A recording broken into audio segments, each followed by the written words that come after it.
சிவகங்கை மாவட்டம் மானாமதுரை அருகே கட்டிக்குளம் கிராமத்தில் கருப்பனேந்தல் மடத்தில் சூட்டுக்கோல் மாயாண்டி சுவாமிகள் கோயில் உள்ளது. பிரசித்தி பெற்ற இக்கோயிலில் சித்தர்கள் வழியில் தமிழ் முறைப்படி உலக நன்மை, நல்ல மழை பெய்து விவசாயம் செழிக்க வேண்டி மகா வேள்வி யாகம் நடைபெற்றது. இதற்காக மாயாண்டி சுவாமி சன்னிதானம் முன்பாக யாக குண்டங்கள் அமைக்கப்பட்டு தவத்திரு செழியன் சுவாமிகள் தலைமையில் சித்தர்கள் வழியில் தமிழ் முறைப்படி மகா வேள்வி யாகம் நடைபெற்றது.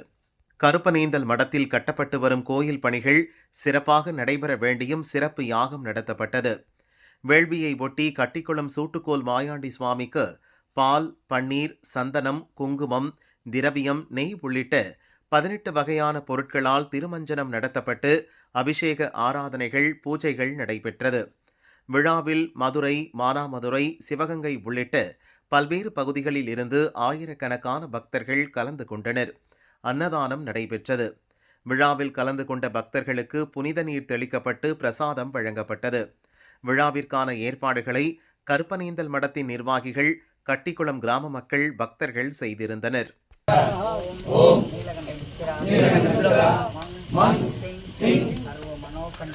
மனோகண்டா